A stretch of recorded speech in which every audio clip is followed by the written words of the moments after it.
Hello students, मैं अनुमित्रा ma'am नया उजाला social foundation से। एंड आज हम farming and types of farming खेती और खेती के प्रकार का दूसरा वीडियो डिस्कस करेंगे। लास्ट वीडियो में मैंने आपको 3 टाइप ऑफ फार्मिंग के बारे में बताया था: subsistence farming, commercial farming and dry farming. आज के वीडियो में हम बाकी जितने तरीके के फार्मिंग है, ठीक है, उसको डिस्कस करेंगे। उसमें जो फर्स्ट है वो है शिफ्टिंग फार्मिंग, स्थानांतरित खेती। ठीक है, नाउ शिफ्टिंग, ये जो वर्ड है शिफ्टिंग, इसी से आपको थोड़ा समझ में आ जा रहा होगा कि यहाँ पे क्या होता है। शिफ्ट होता है, मूव होता है। शिफ्ट का मतलब एक जगह से दूसरी जगह जाना। तो फार्मिंग जो है कोई एक पर्टिकुलर जगह में नहीं होती है, ठीक है, इसको नेक्स्ट दूसरे जगह में शिफ्ट कर दिया जाता है, इसीलिए इसका नाम शिफ्टिंग फार्मिंग है। It is a slash and burn agriculture. Slash and burn agriculture मतलब क्या? आप किसान जो है वो खेती कर रहा है, उसके बाद फसल उग जाने के बाद जैसे जैसे सॉइल की जो फर्टिलिटी है वो डिक्रीज़ करते जाएगी, तो वो अपना जो खेती है नेक्स्ट दूसरे कोई लैंड पे करेगा। उसको या तो वो जला देगा या तो उसको ऐसे ही काट के अपने फसल को वो छोड़ देगा, ताकि जो ज़मीन है वो अपने नेचुरल वेजिटेशन में वापस चला जाए। ठीक है, और वो दूसरे जगह में फार्मर शिफ्ट हो जाएगा। ठीक है, farmers clear a patch of land and produce cereals and other food crops to sustain their life. ठीक है, तो किसान अपने परिवार को बनाए रखने के लिए भूमि का एक पैच साफ करते हैं और अनाज और अन्य खाद्य फसलों का उत्पादन करते हैं। When the soil fertility decreases, the farmer shifts to other area. ठीक है, मिट्टी की उर्वरता जब कम हो जाती है तो किसान खेती के लिए ज़मीन का एक ताज़ा पैच बदल देते हैं। ठीक है, बेसिकली सीरियल्स और अलग जो दूसरे अनाज, ठीक है, अन्य खाद्य फसल होते हैं, उसको किसान उगाते हैं अपने परिवार के लिए ही। ये भी स्मॉल स्केल है, बहुत ज़्यादा ये कमर्शियल फार्मिंग जैसा नहीं है, लार्ज स्केल। ठीक है, छोटा मोटा जो किसान है वही लोग इसको करते हैं। और जैसे ही सॉइल की फर्टिलिटी कम हो जाती है वो अपना ज़मीन बदल लेते हैं। ठीक है, अब देखिए होता क्या है कि जैसे जैसे फसल आप उगाएंगे कोई एक ज़मीन पे, उसकी जो मिट्टी की उर्वरता है वो धीरे धीरे कम होते रहती है, सॉइल फर्टिलिटी डिक्रीज़ करती है। इसीलिए कह सकते हो शिफ्टिंग फार्मिंग एक तरह से अच्छा है, बिकॉज ज़मीन की जो फर्टिलिटी है वो मेंटेन रहती है। ठीक है, ये देखिए इस तरीके से जब हो जाता है फसल, ठीक है, फसल काट लेने के बाद किसान जो है इस तरह का बर्न कर देते हैं, इसको जला देते हैं, इसलिए इसको स्लैश एंड बर्न एग्रीकल्चर भी बोला जाता है। नेक्स्ट हम आएंगे इंटेंसिव एंड एक्सटेंसिव फार्मिंग पे, गहन एवं व्यापक खेती। इंटेंसिव फार्मिंग क्या होता है? This is a system of farming under which small farms and are cultivated intensively using large inputs of manual labor, manures and fertilizers. ठीक है, इंटेंसिव फार्मिंग में क्या होता है? खेत छोटा होता है, स्मॉल फार्म्स होते हैं, लेकिन कल्टीवेशन जो होता है वो काफ़ी लार्ज इनपुट से होता है। जैसे बहुत ज़्यादा मैनुअल लेबर होता है, मैनुअल लेबर मतलब इंसान द्वारा किया गया काम। ठीक है, उसके बाद फर्टिलाइज़र्स, मैन्योर्स, जैसे मैंने आपको समझाया था, ये सब सॉइल का फर्टिलिटी बढ़ाते हैं। ठीक है, सीड्स अच्छे क्वालिटी के इस्तेमाल किए जाते हैं। उसके बाद जो क्रॉप्स है वो अच्छे से डेवलप होते हैं, अच्छे से कल्टीवेट होते हैं। तो ये जो देखो स्मॉल स्केल है, लेकिन क्या है, प्रोडक्ट्स फार्मर्स बहुत अच्छे इस्तेमाल कर रहे हैं। ठीक है, सब्सिस्टेंस फार्मिंग में क्या होता था कि आदि युग के टूल्स इस्तेमाल होते थे, इतना ज़्यादा एडवांस्ड टेक्निक नहीं इस्तेमाल होता था। कमर्शियल में क्या होता था, ज़मीन भी बहुत बड़ा होता था और साथ साथ इस तरह के चीज़ें भी इस्तेमाल होती थी। इंटेंसिव में ज़मीन, फार्म का एरिया छोटा है, बट फिर भी जो है एडवांस टेक्नोलॉजी इस्तेमाल किया जाता है। तो आपको इनका डिफरेंस, ठीक है, इनमें जो फ़र्क है उसको समझना पड़ेगा। तो usually more than one crop is cultivated on the same field. ज़्यादातर क्या होता है, एक से ज़्यादा क्रॉप सेम फील्ड में कल्टिवेट किया जाता है। The main crops grown are rice and wheat. Intensive farming में जो मेन क्रॉप्स है, जो फसल है जो उगते हैं, वो है राइस और वीट। ठीक है।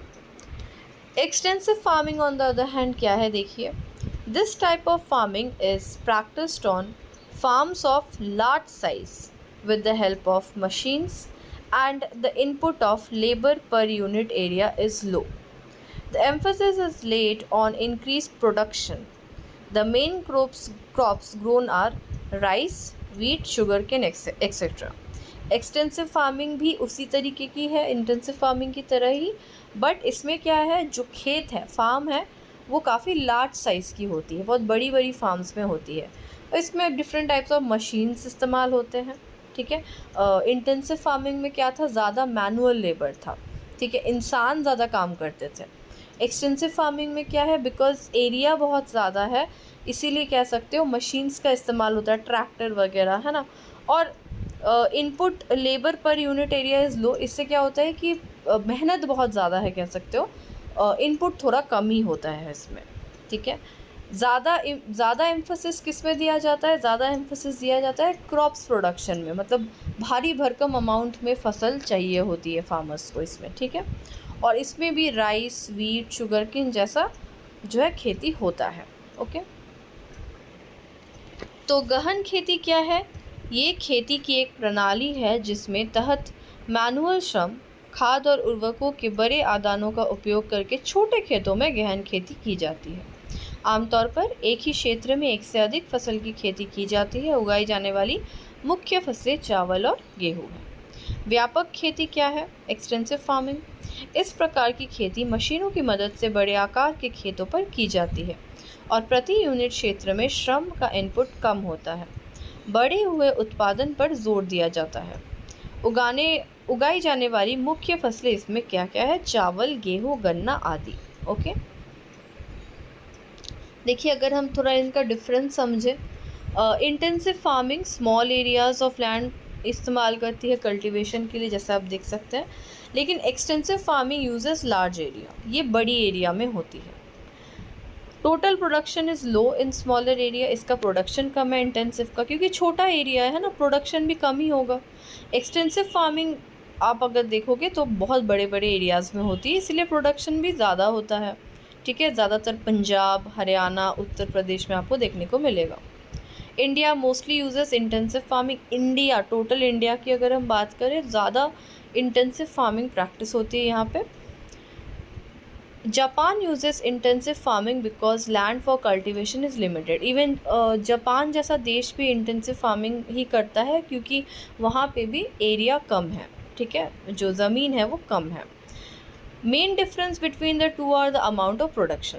अगर मैं आपको बोलूँ कि जो बेसिक डिफरेंस है वो क्या है, प्रोडक्शन का अमाउंट पे इंटेंसिव में कम है, ठीक है, एक्सटेंसिव में बहुत ज़्यादा है। ठीक है। यूएस, कनाडा, ठीक है, रशिया, ये सब में एक्सटेंसिव फार्मिंग आपको देखने को मिलेगा अगर हम बाहर के देश की बात करें, और जापान में आपको इंटेंसिव फार्मिंग देखने को मिलेगा। नेक्स्ट है plantation farming. Plantation farming is the practice of clearing a large parcel of forest and planting the desired crops in huge numbers on the cleared land. This type of farming helps in increasing the production of the desired produce and makes it easier to control the cultivation. ठीक है। Plantation farming में क्या होता है, एक large area, ठीक है, large area, जंगल जैसा, फॉरेस्ट जैसा एरिया कह सकते हो, क्या होता है, क्लियर किया जाता है। ठीक है। और उसके बाद जो क्रॉप्स चाहिए है वो डिज़ायर्ड नंबर पे उसको बोया जाता है, सीड्स को, इस क्लियर ज़मीन पे। ठीक है। और जैसे मान लो अगर मैं कहूँ कॉफ़ी एक प्लांटेशन क्रॉप है, इवन टी, कॉटन। ठीक है। तो आप देखना इतनी बड़ी बड़ी एरियाज़ में आपको सिर्फ और सिर्फ टी प्लांट्स दिखेंगे, ठीक है, कॉटन प्लांट्स दिखेंगे। ये कैसे हो रहा है, क्योंकि ज़मीन को साफ़ करके एक ही तरह का बीज उसमें बोया जा रहा है। ठीक है। और प्लांटेशन क्रॉप भी कैश क्रॉप ही है, क्योंकि इसको भी बेचा जा रहा है, जैसे मैंने आपको बताया था, बेच के, ठीक है, रेवेन्यू जनरेट होता है इससे अच्छा खासा, है ना। तो plantations are a type of commercial farming. ठीक है, कमर्शियल फार्मिंग ही है, कैश क्रॉप्स होते हैं ये सारे, where a single crop of tea, coffee, sugar cane यानी गन्ना, कैश्यू काजू, रबर, है ना, बनाना, कॉटन, ये सारे जो है क्रॉप्स ज़्यादातर ग्रो किए जाते हैं भारत में।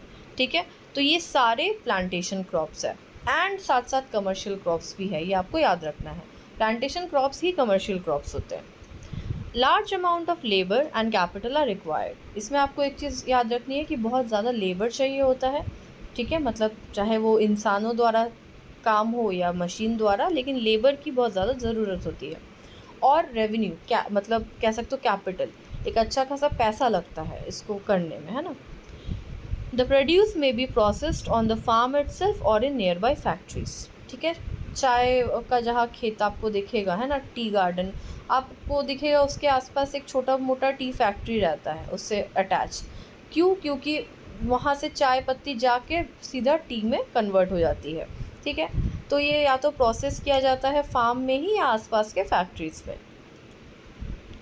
तो वृक्षारोपण खेती वन भूमि के एक बड़े पार्सल को साफ करने और साफ भूमि पर बड़ी संख्या में वांछित फसलों को लगाने का अभ्यास है। इस प्रकार की खेती वांछित उपज के उत्पादन को बढ़ाने में मदद करती है और खेती को नियंत्रित करना आसान होता है। वृक्षारोपण का एक प्रकार की व्यावसायिक खेती है यानी कमर्शियल फार्मिंग है। ठीक है, जैसे चाय, कॉफ़ी, गन्ना, काजू, रबर, केला या कपास की एक ही फसल उगाई जाती है, मतलब थ्रू आउट द लैंड आपको एक ही फसल वहाँ दिखेगी। ठीक है, बड़ी मात्रा में श्रम और पूंजी की आवश्यकता होती है। उपज को खेत पर या आसपास के कारखानों में संसाधित किया जाता है।